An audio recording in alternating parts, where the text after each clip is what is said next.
17 international Karachi book fair में इस वक्त मौजूद हैं। हमारे साथ इस वक्त मौजूद हैं मेरे सीनियर सहाफ़ी रिफत सईद साहब। सर अस्सलाम वालेकुम। वालेकुम सलाम। आप बहुत ज़्यादा सीनियर कर लिया आपने। चलें।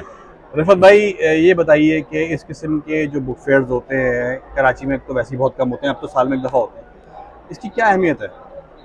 देखिए, अहमियत है कि मेरा पहला जो था जो ये हुआ था बुक फेयर यहाँ इसी जगह पर हुआ था। मैं जब से आ रहा हूँ हर साल ही आता हूँ 17वां हो रहा है। और 17वां हो रहा है, तो इस लिहाज से हम कह सकते हैं 17 साल हो गए। हाँ। देखिए, अफादियत ये है कि एक ख़ास बात है कि साल ब साल एक रुझान लोगों का बढ़ता रहा है। मतलब पढ़ने, इससे अंदाज़ा होता है कि लोगों का पढ़ने की जानिब जो है अमूमन ये शिकायत आती है कि लोग डिजिटलाइजेशन की तरफ चले गए हैं, लोग किताब को पूछते नहीं हैं, पढ़ने का रुझान कम हो गया। लेकिन मुझे तो ये अंदाज़ा हुआ कि लोगों के में शायद बढ़ रहा है।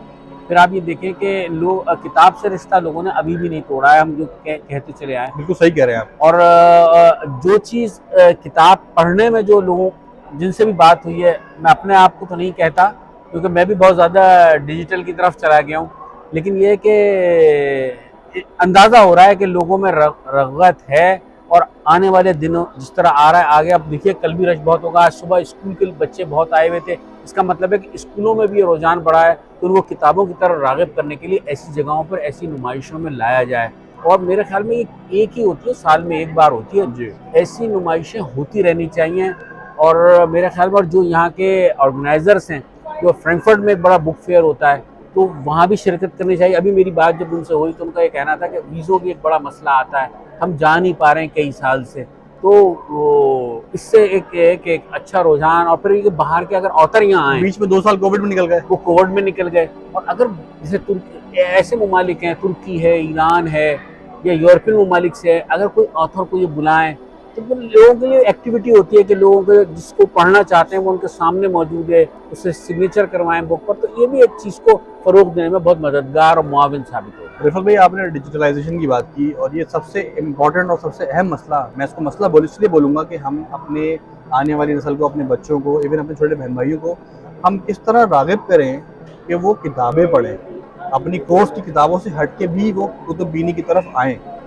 देखिए, आप ये कह रहे हैं कुतुब बीनी की तरफ, लेकिन बच्चों का जवाब ये होता है कि यही चीज़ हम फ़ोन पर देख तो रहे हैं, तो वही चीज़ तो है यही ये। सवाल है मेरा। तो अब उसका फिर आप क्या जवाब दें? बात है कि किताब से एक रिश्ता जो है वो नहीं टूटना चाहिए। और अब तो ये लग रहा है असल आने में वाले मेरा सवाल दिनों ये में। था कि जिस तरह आप छोटे थे, हम छोटे थे, हम किताब खरीद के पढ़ते थे। जी बिल्कुल। रिसाले, कहानियाँ खरीद के पढ़ते थे। नहीं, अब बच्चे ये कहते हैं वो कि ट्रेंड नहीं, खत्म वो हो गया। सब चीज़ें मौजूद हैं इस पर। और फिर एक ये कि उर्दू पढ़ने का रुझान जो है ना, वो भी इतना फ़रोग़ नहीं पा रहा है। हाँ। बच्चे ये तक सूरत हाल आ गई है कि इस्लामियात जैसा सब्जेक्ट जो है वो भी उर्दू में पढ़ने के लिए बच्चे अब तैयार नहीं है। और वो भी कहते हैं कि ये भी अंग्रेज़ी में आ जाए तो उसको पढ़ लें। तो ये चीज़ें माने माँ बाप का भी फ़र्ज़ बनता है कि कुछ रूह शनास कराएँ, कुछ करीब लेके आएँ, इस किस्म के बुक फेयर में बच्चों को भी लाएँ, उन्हें दिखाएँ भी। मतलब आहिस्ता आहिस्ता एक रिश्ता, एक ताल्लुक़, एक वास्ता बनेगा। मैं अपनी तो बात नहीं करता, मेरी बेटी है, मेरी बेटी जो है वो, मतलब मैं यही कहता हूँ कि ये बुक खरीदती है ना, वो बहुत ज़्यादा इस तरह राग़िब है। जबकि मेरी और जो 2 बच्चे हैं वो इतने नहीं हैं, लेकिन वो आती है, अभी भी आई थी, कई किताबें ख़रीद के लेके गई यहाँ से। तो वो नज़र उसमें तब्दीली नज़र आती है उसको पढ़ने की। तो मैं भी फिर उसको इनकरेज करता हूँ कि ठीक है बिल्कुल, लेकिन वो ये उर्दू की तरफ राग़िब नहीं हो पा रही है। हमारी कोशिश है कि वो चीज़ें, वो कहानियाँ, वो चीज़ें भी पढ़े वो। सर, मेरा आपसे आखिरी सवाल, आप एक सीनियर सहाफ़ी हैं, एक सहाफ़ी के लिए कुतुब बीनी या मुताला कितना ज़रूरी है? बहुत ज़रूरी है, और जो हमने कम किया ना उसका नतीजा हमारे सामने आता है। मैं तो बिल्कुल बरमला ये बात कहता हूँ, इसमें कहने में कोई आर नहीं है।